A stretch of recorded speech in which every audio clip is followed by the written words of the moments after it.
کہ نبی کریم صلی اللہ علیہ وآلہ وسلم کسی جنازے میں تھے اور قبر کی تیاری میں بھی دیر تھی، تو جیسے سب انتظار میں بیٹھ جاتے ہیں، تو نبی پاک صلی اللہ علیہ وسلم نیچے بیٹھ گئے. آپ کے ہاتھ میں ایک چھڑی تھی اور آپ زمین میں جیسے آدمی کچھ سوچ رہا ہوتا ہے تو ساتھ ساتھ ایسے. تو پھر آپ نے اس موقع پر ایک بات ارشاد فرمائی. پھر آپ نے دونوں کیفیتوں کو الگ الگ بتایا. آپ نے فرمایا جب مومن کی روح نکلتی ہے تو فرشتے آتے ہیں، ملک الموت جنت سے کفن لے کے آتے ہیں. اور وہ جیسے میں نے پہلے بھی عرض کیا کہ وہ آ کے فرشتے سارے اپنی اپنی ڈیوٹیاں لگ جاتی ہیں، اور پھر وہ اس کے کان میں آ کے کہتا ہے ایتھا النفس الطیبہ، اے پاکیزہ روح نکلو، اخرجی الی مغفرۃ من اللہ ورضوان، سبحان اللہ کی مغفرت اور اللہ کی خوشنودی کی طرف نکلو. تو پھر وہ تو فوراً نکلتی ہے نا، مطلب اس کا مطلب وہ تو خوش ہوتی ہے، وہ تو نکلنے کے لیے پھر دیر ہی نہیں لگتی. اور وہ جیسے پانی کی مشک بھری ہوئی ہے تو بند کھول دیا جائے، تخرج تسیل کما تخرج القطرۃ من فی السقا، وہ نکل جاتی.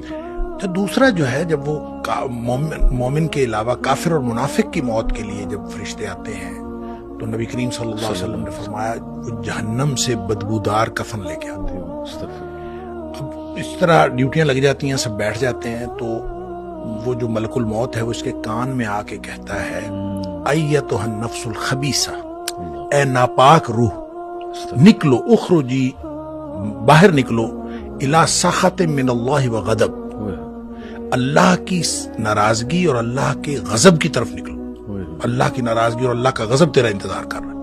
آپ اندازہ کریں جس کو یہ کہا جائے اور ادھر دنیا میں پڑے ہوئے اس کو یہ خبر مل جائے کہ اللہ کی ناراضگی اور اللہ کا غصہ میرا انتظار کر رہا ہے، تو وہ کیوں نکلے گی؟ جی ہاں. پھر نبی پاک صلی اللہ علیہ وسلم فرمایا فتفرق فی جسدہ، وہ پھر جسم کے اندر چھپتی پھرتی ہے، کبھی ادھر جاتی کبھی ادھر. اس کا مطلب ہے ایک اینٹی ہے نا، بالکل روح ایک چیز ہے، اس کی بھی ایک پوری سمجھ ہے. ہاں جی، وہ بھاگتی پھرتی ہے. فتفرق فی جسدہ، جسم کے اندر بھاگتی پھرتی ہے، باہر نہیں نکلتی. تو پھر فرشتے جو ہیں وہ فینزعہ، وہ پھر اس کو کھینچ کر نکالتے ہیں. اللہ اکبر. اور پھر اس کی جو نبی پاک صلی اللہ علیہ وسلم نے مثال بیان فرمائی، کما ینزع الصفود من الصوف المبلول، جس طرح سے گیلی اون ہو اور اس کے اندر گرم سلائی لوہے کی رکھ دی جائے اور پھر اس کو کھینچا جائے ایک طرف، ظاہر روئی وہ اون جو چمٹ جائے گی، تو اس کو ایک طرف سے کھینچیں گے تو وہ تو تار تار ہو جائے گی.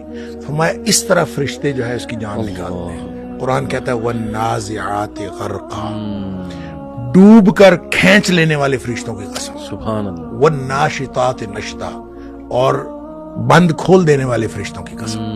یعنی بالکل ایسے جیسے بند کھل جاتا ہے، یہ مومن کی موت ہے، اور پھر اس کو اندر سے کھینچ کر نکالتے ہیں، یہ کافر اور منافق کی موت ہے. پھر آگے بھی تفصیل نبی کریم صلی اللہ علیہ وسلم بھائی وہ جو آپ بتا رہے تھے 7ویں آسمان تک جاتی ہے، تو یہ 7ویں آسمان تک جاتی ہے، وہ تو جو علیین میں جا کے اللہ تعالیٰ کی طرف سے ہو کے اور پھر اس کو علیین میں مقام مل جاتا ہے، اور اس کو لکھ دیا جاتا ہے. علیین یا مقام ہے یا رجسٹر ہے، اس کے اندر وہ شامل ہو جاتی ہے، پھر وہ واپس آتی ہے.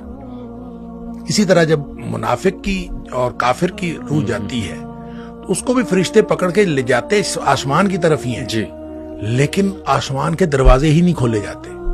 اچھا، اس حدیث میں یہ بھی تفصیل ہے کہ ظاہر ہے جب مومن کی موت جنت کے خوشبودار کفن میں ڈالی جاتی ہے تو ہر طرف خوشبو پھیل جاتی ہے. صحیح. اور وہ فرشتہ جب لے کے جا رہا ہوتا ہے اس کی روح کو، سب پوچھتے ہیں کس کی روح ہے، کیونکہ خوشبو پھیلی ہوئی ہوتی ہے. اور ہر شخص اس کے لیے جو ہے نا وہ دعائیں کر رہا ہوتا ہے، اور ہر شخص خوشی اور مبارکباد کی صدائیں آ رہی ہوتی ہیں. دوسری طرف جب وہ کافر کی منافق کی موت وہ جب آتی ہے تو اس کی بدبودار کفن ہوتا ہے اور بدبو پھیل جاتی ہے سارے چار چفیرے ہر عالم.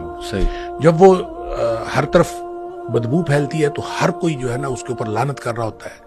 پھر وہ لے کے آسمانوں کو چڑھتے ہیں، آسمان کے دروازے ہی نہیں کھولے جاتے. قرآن میں بھی آتا ہے کہ اس کے لیے آسمان کے دروازے نہیں کھولے. اچھا، اس پر پھر حدیث میں آتا ہے کہ وہ فرشتے پھر اس کو وہاں سے چھوڑ دیتے ہیں. اچھا، وہ پھر گرتی ہے نیچے. یعنی جو جہنم ہے وہ پستی کا استعارہ ہے. صحیح.